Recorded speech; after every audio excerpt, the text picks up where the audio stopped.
आइए भक्तों, आज सुनते हैं योगिनी एकादशी व्रत कथा।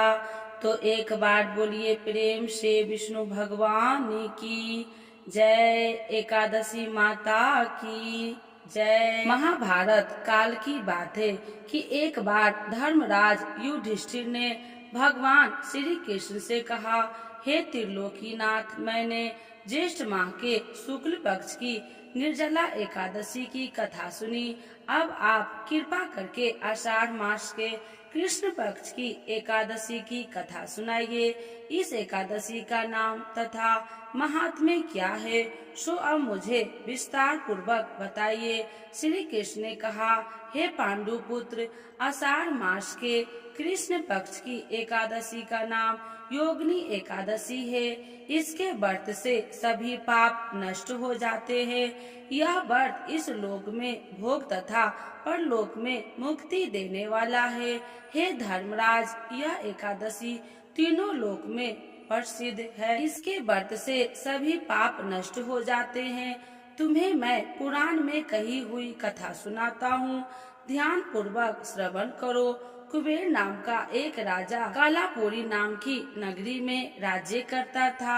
वह शिव भक्त था। उनका हेमामाली नामक एक यक्ष सेवक था जो पूजा के लिए फूल लाया करता था।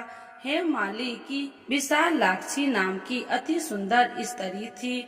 एक दिन वह मानसरोवर से पुष्प लेकर आया, किंतु काम सख्त होने के कारण पुष्प को रखकर अपनी स्त्री के साथ रमन करने लगा। इस भोग विलास में दोपहर हो गई। हेमामाली की राह देखते देखते जब राजा कुबेर को दोपहर हो गया तो उसने क्रोध पूर्वक अपने सेवक को यह आज्ञा दी कि तुम लोग जाकर पता लगाओ कि हेमाली अभी तक पुष्प लेकर क्यों नहीं आया। जब सेवकों ने उसका पता लगाया तो राजा के पास जाकर बताया, हे राजन, वह हेमाली अपनी स्त्री के साथ रमन कर रहा है। इस बात को सुन राजा कुबेर ने हेमाली को बुलाने की आज्ञा दी। डर से कांपता हुआ हेमाली राजा के सामने उपस्थित हुआ। उसे देखकर कुबेर को अत्यंत क्रोध आया और उसने होठ फड़फड़ाते लगे। राजा ने कहा, अरे अघम, तूने मेरे परम पूजनीय देवों के भी देव भगवान शिव जी का अपमान किया है।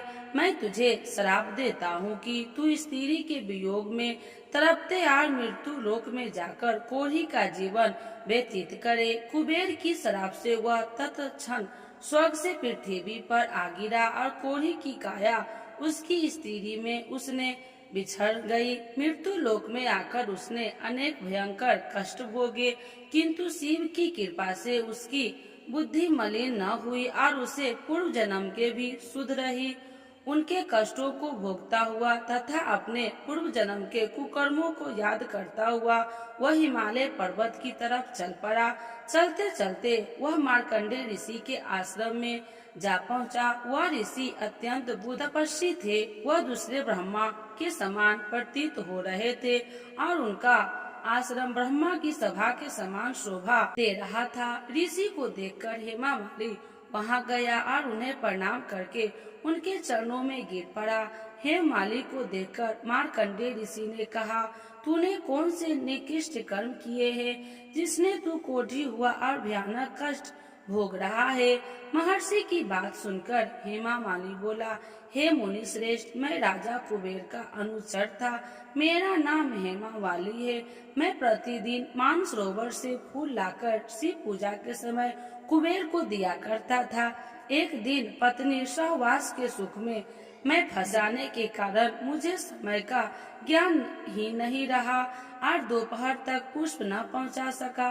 तब उन्होंने मुझे श्राप दिया कि तू अपनी स्त्री का वियोग और मृत्यु लोक में जाकर कोढ़ी बनकर दुख भोग। इस कारण मैं कोढ़ी हो गया हूँ तथा पृथ्वी पर आकर भयंकर कष्ट भोग रहा हूँ।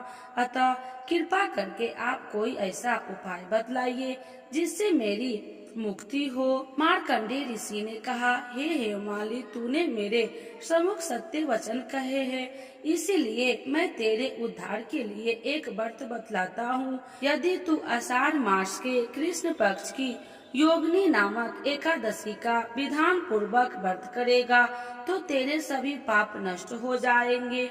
महर्षि की वचन सुन हेमा मालिनी अति प्रसन्न हुआ और उनके वचनों के अनुसार योगिनी एकादशी का विधान पूर्वक व्रत करने लगा। इस व्रत के प्रभाव से अपने पुराण स्वरूप में आ गया और अपनी स्त्री के साथ सुखपूर्वक रहने लगा। भगवान श्री कृष्ण ने कहा, हे राजन, इस योगिनी एकादशी की कथा का फल 88,000 ब्राह्मणों को भोजन कराने के बराबर है।